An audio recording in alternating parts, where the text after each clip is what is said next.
So I'm Blake. I finished in 2017. So I started an architecture degree in 2018, and I started YAAP sustainable clothing brand at the start of 2018. I've always loved getting outdoors. I've had my parents own a beach house down in Blairgowrie, and I grew up in summers going down there.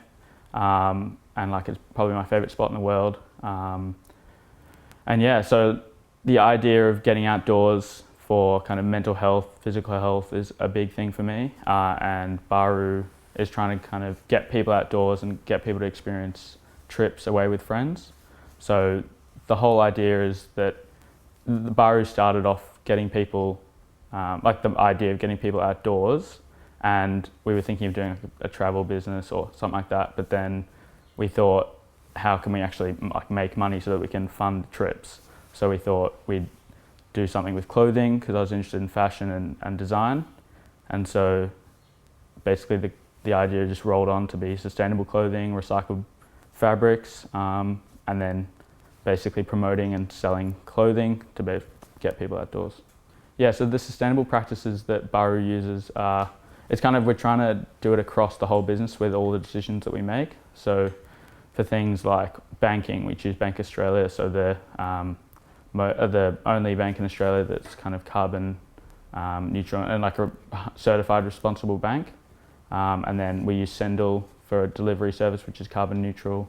And then obviously sustainable fabrics like recycled bottles and organic cotton. Obviously, like nothing's fully sustainable, so it's kind of just promoting that and trying to be better than just classic cotton that uses a lot of water.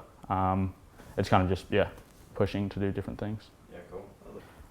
So my passion for sustainability and the environment kind of started from a young age, but it's kind of, I feel like if you're interested in the environment, it kind of comes hand in hand with sustainability. Obviously, you want to preserve the environment for yourself and for other people around you. So I feel like getting outdoors generally, like loving my sport and tennis, and like I said before, getting outdoors, going down to the beach and stuff, it's kind of something that I love. In terms of how that's grown over the years, I feel like with YAAP, being able to like obviously do that in terms of content creation and actually just do it myself as part of a business is something that is pretty awesome, where you can do something you're passionate about and then get other people to come along on the journey with you. It's all, like the way we think of cotton now is just how recycled plastic bottle shorts is going to be the norm. It's a bit like electric cars. The big challenges are, I'd say, at the start it was kind of time. Like I did full-time uni with architecture, and I had this preconceived idea that uni was, like seeing my older sister and the stuff about uni is that it was pretty free, chill lifestyle, but I don't know, it's a lot of work and you spend a lot of time doing it.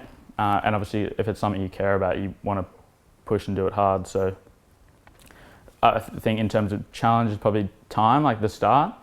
Another challenge specifically to YAAP is kind of, you have to spend a lot of money at the start to get the clothing and the equipment and stuff, like a big investment in the start to then make money. So it's like the cash flow management of cash flow is a big thing.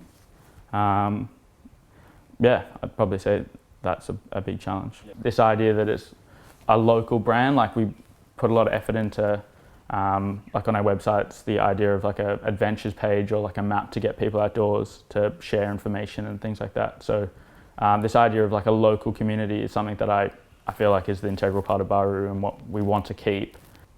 So as a young person trying to tackle a business that's within the space of sustainability is pretty awesome. Like I feel like the stuff that I'm doing is almost in a trend, or like it's the future, both with like the promotion and awareness of mental health and its kind of benefits of getting outdoors, and then how that relates to business with sustainable practices.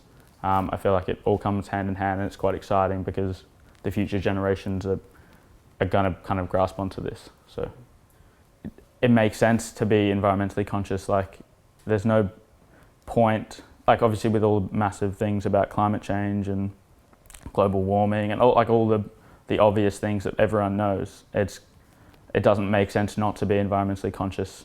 Like I wouldn't say that like when I was at school I was even thought about sustainable. Like I wasn't even sustainable, to be real honest, or thought about purchasing or making decisions based off that. It was more kind of accumulation of things and ideas.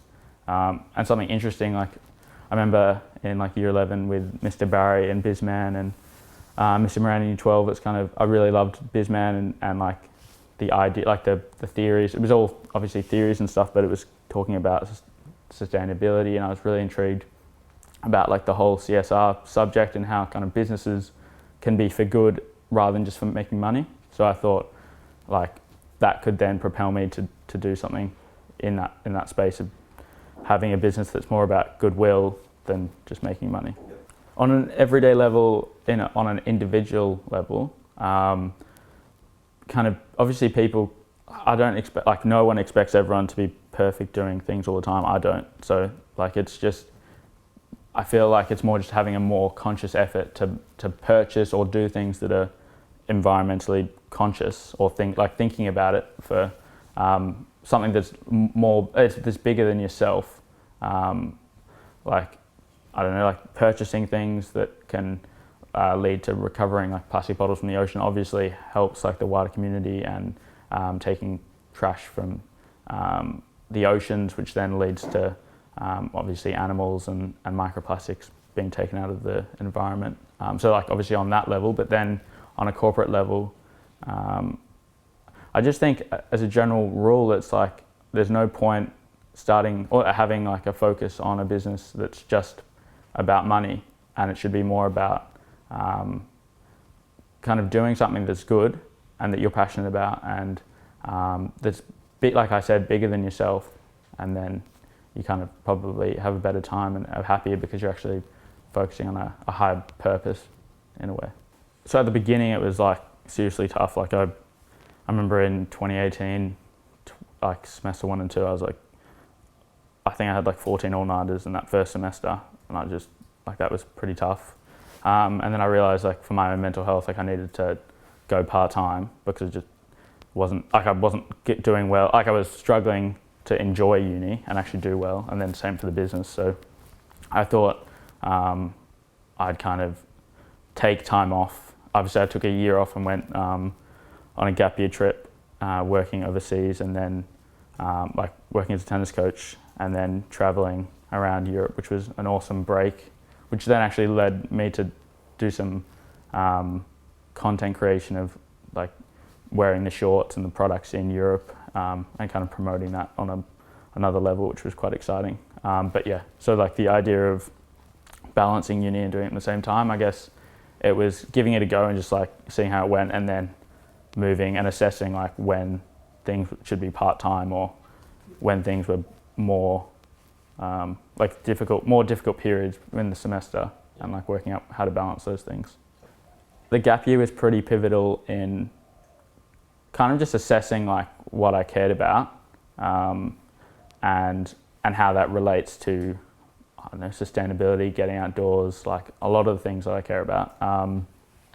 I guess just like learning to live alone, learning to like live with others, meeting lots of new people, going around to all these different places and seeing like the differences in both the culture and the type of people that are there, and also just like the general environment around like how different places deal with different things.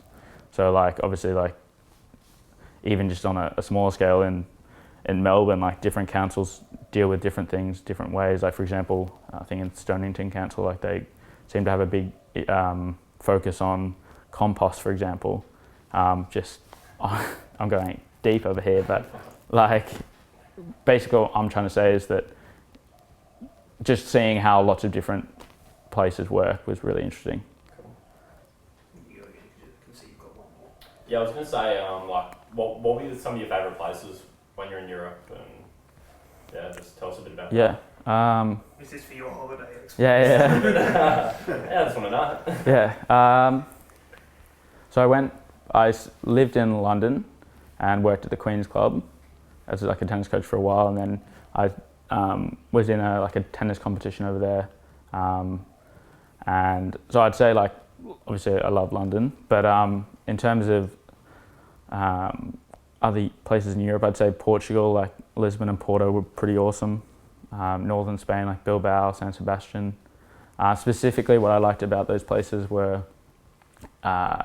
in San Sebastian, it was kind of, I don't know, such a unique, it was a pretty beautiful place, like along the water, and it was like a double beach thing. And just walking along there was pretty awesome.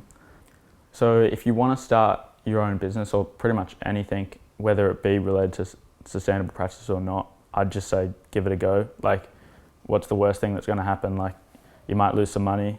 You don't really lose time because it's good experience. Even if you start it and you go down a little bit, and then, like, honestly, there's nothing bad that's going to happen unless, like, if you're actually like committed to it, like, it's worth doing. So yeah, like, I had no idea what I was doing, and I still don't really know what I'm doing. So just like give it a crack and then see how you go, and you learn a lot in the space. Like, I was inspired more by like Ollie Clothing, which is like a small screen printer startup in Perth, which I'm sure a lot of people know about.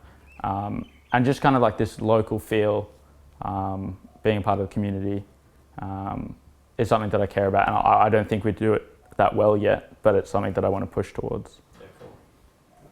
The changes that I'd like to see on sustainable practices and just maybe the general sustainability